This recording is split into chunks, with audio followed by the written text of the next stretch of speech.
finish wins between them. A couple of middleweight movers and shakers looking to get things done this weekend. We have a couple of oddball nicknames. It's the Ugly Man, Joseph Holmes, taking on the Iron Turtle, Jun Young Park. And it seems like a bit of a weird matchup, if we're all being completely honest, because for Park, he's kind of a finished product. And for Holmes, not that he's an unproven commodity, not that he's still a prospect, even though he's just at 8-2 in his overall career. But for Holmes, this is just his third fight in the UFC. And he's been fighting at a pretty quick pace to kick off his UFC tenure. I mean, he was featured on Dana White's Contender Series. Didn't really want him. Said, hey, he's accepted a fight on Looking for a Fight, so I guess we'll see what happens there. And then when he does go out on Dana White's Looking for a Fight, the Fury FC card, he knocks out poor old Jonathan Pati. Just a rolling punchline for UFC middleweights to be is Pati. That's the rhyme, and I'm going to stick with it. But for Holmes, he makes that UFC debut against Jamie Pickett. He comes in as a little bit of a favorite, and in that fight, he looked really good in the first round. It was a fight on somewhat a short notice, but round 2, round 3 started to run out of steam. The low volume really started to catch him, and Pickett was able to start to roll as that one went on. So for Holmes, we were left kind of scratching our heads until a bout sheet got signed and he got to fight Alan Amedovski. And that kind of erased a lot of questions, but did it really? Because for Alan Amedovski, you talk about punching bags. That poor man just did not have a good run in the UFC. And for Holmes, he looked really good. He withstood a power puncher who tried to blitz him.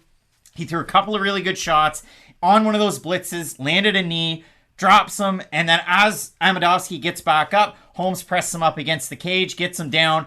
No hooks on that rear naked choke. He gets it off to the side with his back to the cage. A great first round finish win for Joseph Holmes his last time out. And there's a lot of things that you can like and a couple of similarities that you can try and draw out of that. I mean, Alan Amedovski, not the biggest, tallest middleweight. Jun Young Park, also not the biggest, tallest middleweight. Both guys, good punching power, a lot more volume from Jun Young Park, but that's kind of where those comparisons end.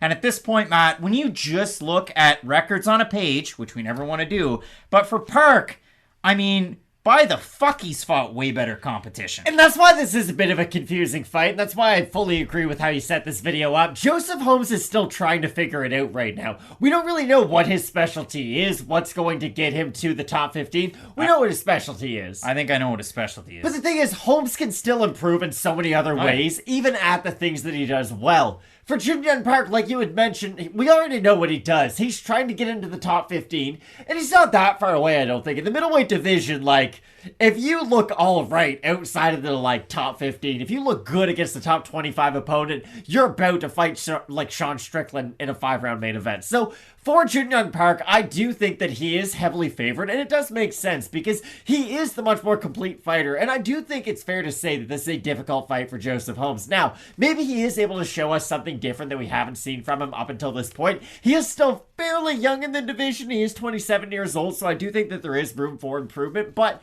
I do heavily favor Jun Young Park on the feet in this matchup. I think he does have the blitzes that you expected out of Amedovski, but the difference is Amedovski would throw the blitz, and then there wasn't much to go after that. For Jun Young Park, he can be a steady fighter on the outside. He can be the offensive wrestler. It was something we were talking about before we started filming. Park's a good offensive wrestler, but he can struggle defensively with the takedowns, so maybe that's an area that Holmes can take advantage of and really look good with his offensive wrestling. But outside of that one strict game plan, I do favor Jun Young Park in a lot of the areas in MMA. Well, I mean, for Holmes, you guys know this. You can see it up there on the screen. I mean, he's got a 6-inch height advantage. He's got a 7-inch reach advantage. And when he decides to let his hands go, he has really good pop at the end of his shots. That's the best part for Holmes. Now, outside of the UFC and a couple of fights, even before Contender Series, before he fought on that Looking for a Fight card, he did have decent volume. It started to dry up a little bit, and it's almost below average volume, especially when you compare him to a guy like Jun Young Park. For Park in the UFC, he's 4-2. The losses, one to fluffy Anthony Hernandez, one to Gregory Rodriguez. That was one of those fight of the night 2-rounders where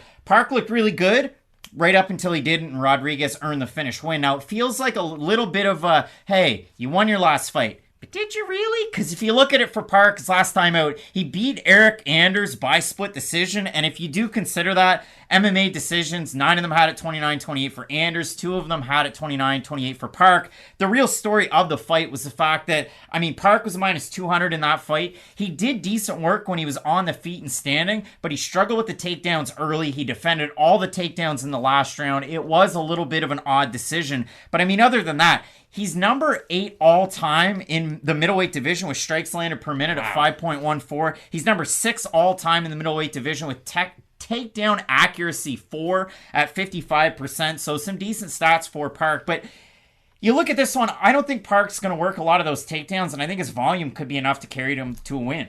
I agree 100%. Again, it is a bit of an odd matchup, if we're being completely honest, because Park, I think, could have competitive fights against ranked fighters. Would he beat them? I'm not ready to go that far. Again, we know what his strengths are, we know what his weaknesses are, but he is a steady fighter, like you had mentioned, and I really do think that steadiness can carry him to probably a decision win. Again, I do favor his striking, and maybe he's able to put together enough power punches to get a finish inside the distance, but I feel like the safe pick is Park, and it's probably Park by decision. We have a look at the odds in the matchup. Holmes open a plus 195. He's about a plus 200 right now. For Jin Young Park, open at a plus 230. Minus 230, minus 245 on the comeback as it stands on Saturday night. We have a look at the Tapology votes, Matt. Surprised to us as they are to you. I'm going to say over under 80% Park. I think they'll be under. You think they'll be under? Oh, they're wow, right on 80%. So 626 total votes.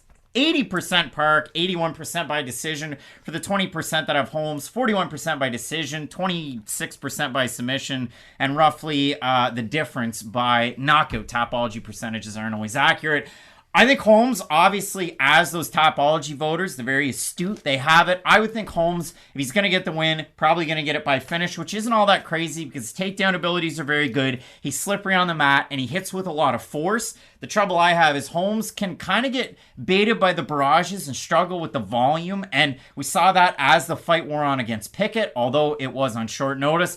I like the cardio out of Park, and I love the fact that he just continues to pop in and out, throws a lot of quality strikes. He will throw that jab to the body to give you a different look to come back up top. So I like the variety out of strikes and the cardio out of Park. Holmes could surprise, but I do like Park here. I worry about the size difference, but not the skill set. And I think that's what's really important in this matchup. I do think Jin Young Park is the much more skilled athlete. I think that is what's going to carry him a lot throughout this fight. Not that I don't believe Joseph Holmes can make the improvements, because again, the foundation of his skill set could lead to a lot of improvements in really a lot of different areas in his game. So I agree with you. I think Holmes can have better takedowns. I think the ground and pound could be really effective for him, but I still have Jin Young Park. Both of us going with the Iron Turtle to get the win out of Korea. It's Jin Young Park. We have some big time fights on this card. At 170 pounds, co-main event, Max Griffin and Tim Means in the main event at 145. Calvin Kattar taking on Arnold Allen. You're not going to want to miss it. Keep it locked in with Fight Night Picks, we always say. Let's get into it.